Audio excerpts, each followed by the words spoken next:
Jeremy lunar flyby. Hansen shared. We're getting ourselves all put back together now, and we are going to dim the cabin lights and prepare for our science objectives ahead. Thank you. Sounds good. We're doing the same down here, and you are maneuvering to your observation attitude.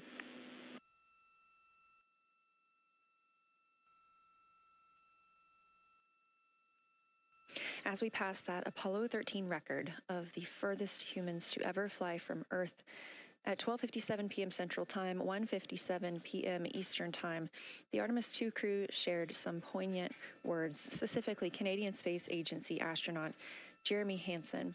The crew also called down 2 craters not yet named that they would like to name. One, Integrity, in honor of their spacecraft, which they have named. That's near the Ohm crater.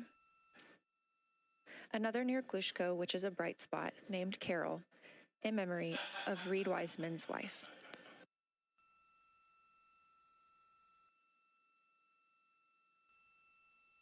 There was a moment of silence here in Mission Control Houston. And now the team and the Artemis II crew are ready to begin their lunar flyby.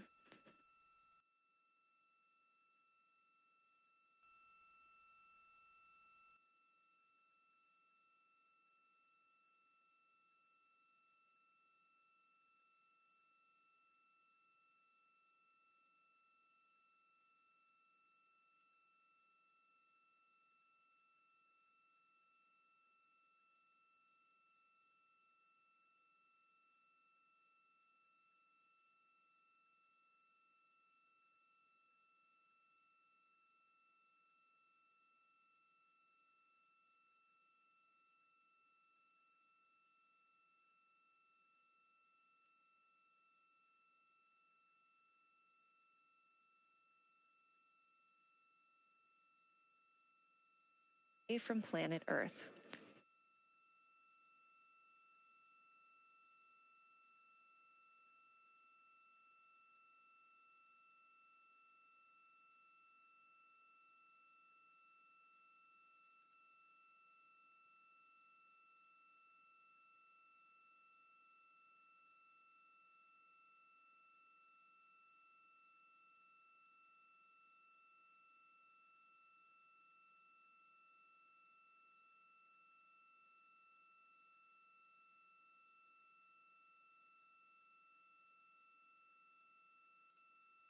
We are 4 days, 19 hours, 31 minutes mission elapsed time of the flight of Artemis II, our 4 astronauts aboard Orion. Today is our lunar flyby day. The spacecraft is currently about 12,000 miles away from the moon, and you can keep up with the distance from Orion to the moon and Earth by visiting nasa.gov/track-Artemis, or you can just stay with us here because we're going to be telling you throughout the day. They are currently 248,834 miles away from planet Earth.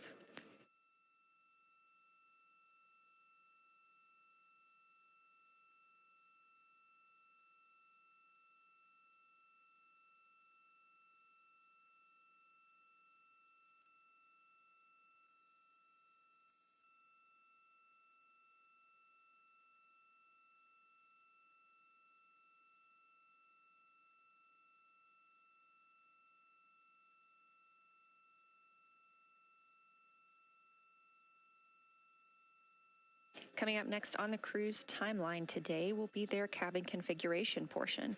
You heard some calls down to Science Officer Dr. Kelsey Young earlier about how they have configured the cabin so far. This is just a little bit more of timelined activity for them if they need to further do so. On flight day 3, the crew had time on their schedule allotted for configuring the spacecraft cabin for how they intended to arrange it today. Of course, they had to take down that configuration for another test yesterday of their Orion Crew Survival System suits. But configuring it on flight day 3 allows them the opportunity to get a chance to see what works for them now that they are in the microgravity environment.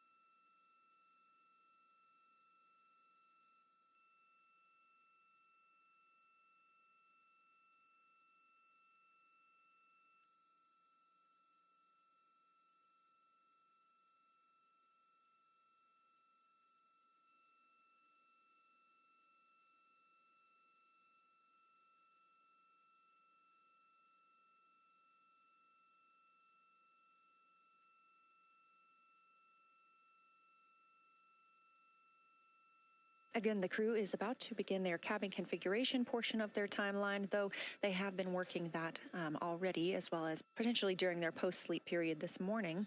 The official lunar flyby observations are slated to begin in just about 40 minutes.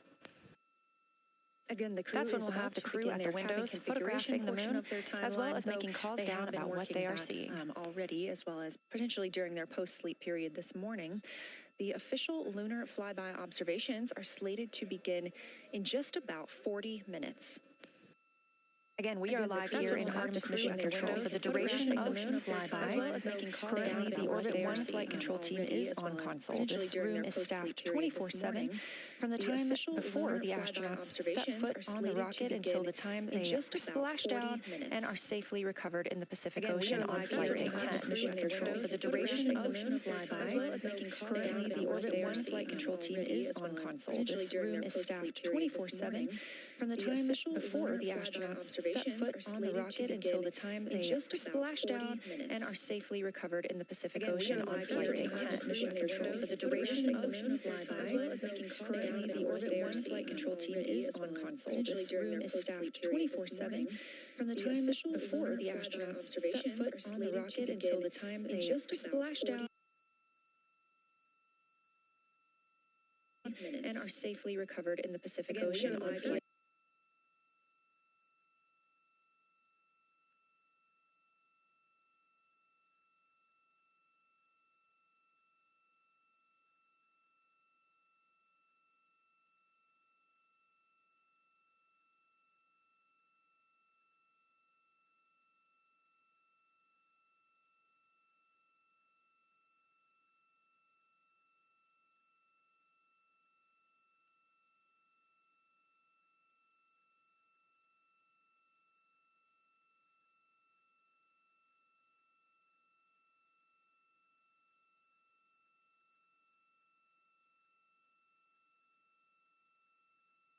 Again, this is Artemis Mission Control here in Houston.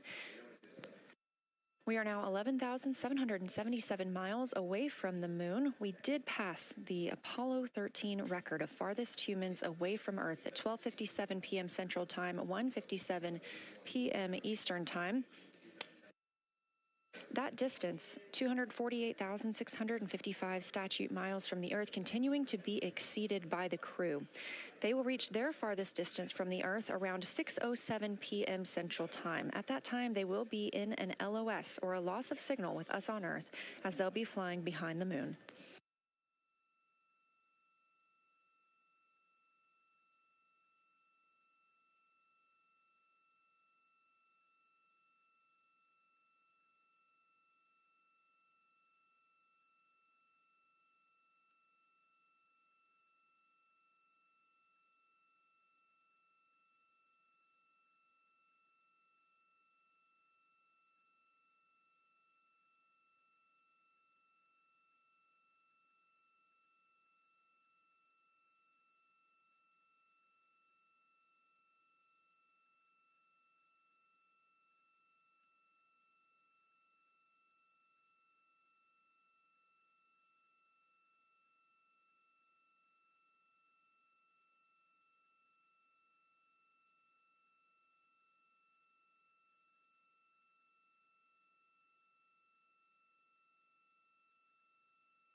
As the crew gets into their cabin configuration preparations, we are joined by Dr. Sarah Noble, the Artemis Lunar Science Lead. Thanks for joining us here today. Yeah, it's quite a day. Yeah, we are very excited. I can only imagine how you guys are doing over there. So tell me a little bit about yourself and what your role is for Artemis 2.